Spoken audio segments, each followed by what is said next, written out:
அனைவருக்கும் வணக்கம். இப்போ ஜூனில் நடக்க போகிற சப்ளிமெண்ட்ரி எக்ஸாமை யாரெல்லாம் எழுதலாம், அப்ளை பண்ண என்ன டாக்குமெண்ட்ஸ் வேணும், எப்போ அப்ளை பண்ணுறது, ஃபீஸ் எவ்வளவு, எங்கே அப்ளை பண்ணுறது, அப்ளை பண்ண பிறகு ஹால் டிக்கெட்டை எங்கே வாங்குறது, இதை பற்றி கம்ப்ளீட்டாக பார்க்கலாம். முதல்ல யாரெல்லாம் எழுதலான்னு பார்க்கலாம். ஸ்கூல் ஸ்டூடெண்ட், அதாவது இந்த வருஷம் ஸ்கூலில் படித்தவங்க, இவங்களில் யாரெல்லாம் இந்த எக்ஸாம் எழுதலான்னு பார்க்கலாம். இப்போ நடந்த மார்ச் எக்ஸாமை எழுதாமல் ஆப்சண்ட் ஆனவங்க இல்லை ஃபெயில் ஆனவங்க இவங்கெல்லாம் எழுதலாம். ப்ராக்டிக்கல் சப்ஜெக்டில் தியரி பாஸ்னா ப்ராக்டிக்கல் ஆப்சண்ட்னா ப்ராக்டிக்கல் மட்டும் அட்டன் பண்ணால் போதும், தியரி எழுத தேவையில்லை. ப்ராக்டிக்கலுக்கு பாஸ் மார்க்கு எதுவும் கிடையாது, அதனால் நீங்கள் அட்டன் பண்ணால் மட்டும் போதும். தியரி ஃபெயில் ஆனால் ப்ராக்டிக்கல் அட்டன் பண்ணியிருந்தீங்கன்னா தியரி மட்டும் எழுதினா போதும், ப்ராக்டிக்கல் எழுத தேவையில்லை. அடுத்ததாக ப்ரைவேட் கேண்டிடேட்ஸ், இவங்களில் யாரெல்லாம் இந்த எக்ஸாம் எழுதலாம்னு பார்க்கலாம். இப்போ நடந்த மார்ச் +1 எக்ஸாமுக்கு அப்ளை பண்ணாதவங்க, இல்லை எக்ஸாம் எழுதாமல் ஆப்சண்ட் ஆனவங்க, இல்லை எழுதி ஃபெயில் ஆனவங்க இவங்கெல்லாம் எழுதலாம். அடுத்ததாக +2வை டிஸ்கண்டினியூ பண்ணவங்க, அதாவது இவங்க ப்ராக்டிக்கல் இல்லாத குரூப்பில் +1 ஃபெயில்னா +1 +2 ரெண்டையும் சேர்த்து இப்போ எழுதலாம். அதே சமயம் ப்ராக்டிக்கல் குரூப்பாக இருந்துச்சுன்னா ப்ராக்டிக்கல் இல்லாத குரூப்பை இப்போ எடுத்து மறுபடியும் +1 எழுதணுங்க. இப்போ நீங்கள் பார்க்குறது தான் அந்த ப்ராக்டிக்கல் இல்லாத குரூப்பு. மொத்தம் 5 குரூப் இருக்குது. இதில் ஏதாவது ஒரு குரூப்பை செலக்ட் பண்ணிக்கலாம். பக்கத்துலேயே அந்த குரூப் கோடும் கொடுத்துருக்காங்க பாருங்கள். 2704 இது ஹிஸ்ட்ரி, எக்கனாமிக்ஸ், காமர்ஸ், அக்கௌண்டன்சி. 2705 இது economics, political science, commerce, accountancy. 2706 இது economics, commerce, accountancy, ethics and Indian culture. 2707 இது economics, commerce, accountancy, advanced Tamil.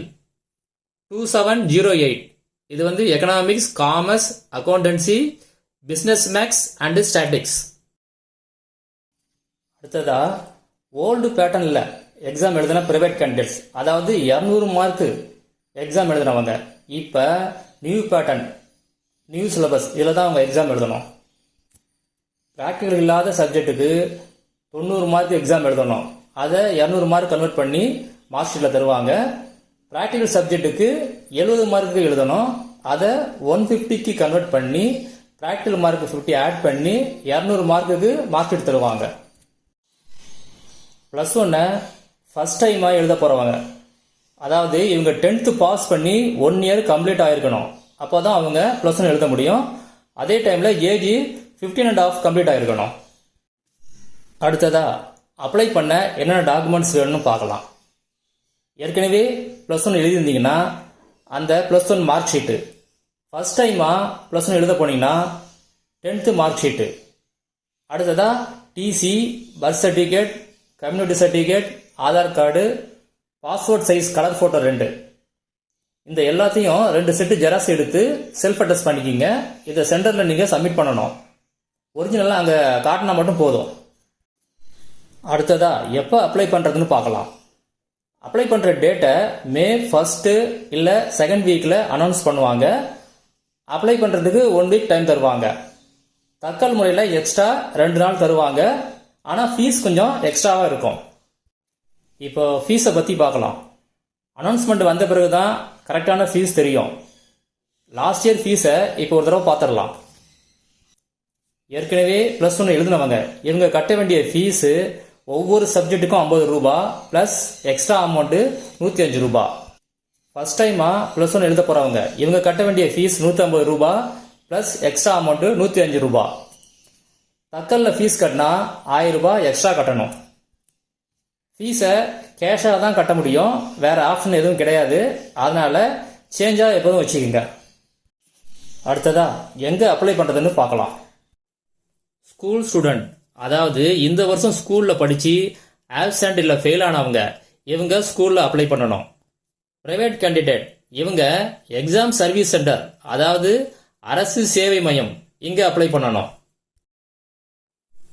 இப்போ நீங்கள் பார்க்குறது தான் அந்த சர்வீஸ் சென்டர் லிஸ்ட்டு. தமிழ்நாட்டில் மொத்தம் 252 சென்டர் இருக்குது. இது எல்லாமே ஸ்கூல்ஸ் தான். இதை கல்வி மாவட்ட வாரியாக பிரிச்சிருப்பாங்க. உங்களுக்கு நியரஸ்டாக எந்த சென்டர் இருக்கோ அங்கே போய் அப்ளை பண்ணுங்க. அப்ளை பண்ணுறதுக்கு ஸ்டூடெண்ட் நேரில் தான் போகணும். ஏன்னா நீங்கள் அங்கே சைன் பண்ணுற மாதிரி இருக்கும். இந்த சென்டரோட லிங்கை இந்த வீடியோவோட டிஸ்கிரிப்ஷனில் கொடுத்துருக்கேன். அதை டவுன்லோட் பண்ணிக்கிங்க. இப்போ அப்ளை பண்ண பிறகு என்ன பண்ணுறதுன்னு பார்க்கலாம். நீங்கள் அப்ளை பண்ண பிறகு உங்ககிட்ட ஒரு ரெசிப்ட் கொடுப்பாங்க. இப்போ நீங்கள் பார்க்குறது தான் அந்த ரெசிப்ட். இந்த ரெசிப்டில் உள்ள டீட்டெயில்ஸ் எல்லாம் கரெக்டாக இருக்கான்னு ஒரு தடவை செக் பண்ணிக்கிங்க. உங்கள் நேம், அதாவது உங்கள் நேம் வந்து 10th மார்க் ஷீட்டில் எப்படி இருக்குமோ அந்த மாதிரி இருக்கான்னு செக் பண்ணிக்கிங்க. உங்களுடைய டேட் ஆஃப் பர்த், அடுத்தது நீங்கள் எழுத போகிற சப்ஜெக்ட், இதெல்லாம் கரெக்டாக இருக்கா அப்படின்னு ஒரு தடவை செக் பண்ணிக்கிங்க. இந்த ரெசிப்டில் முதல்ல இருக்க பாருங்க ஒரு நம்பரு, அது வந்து அப்ளிகேஷன் நம்பர். அதில் ப்ராக்கெட்டில் உள்ளது பர்மனன்ட் ரிஜிஸ்டர் நம்பர். இந்த 2 நம்பரை வச்சு தான் நீங்கள் ஹால் டிக்கெட்டை ஆன்லைனில் டவுன்லோட் பண்ண முடியும். அதனால் இந்த ரிசிப்டை பத்திரமா வச்சிங்க. ஹால் டிக்கெட்டை எப்படி டவுன்லோட் பண்ணுறது அப்படின்னு இன்னொரு வீடியோவில் சொல்கிறேன்.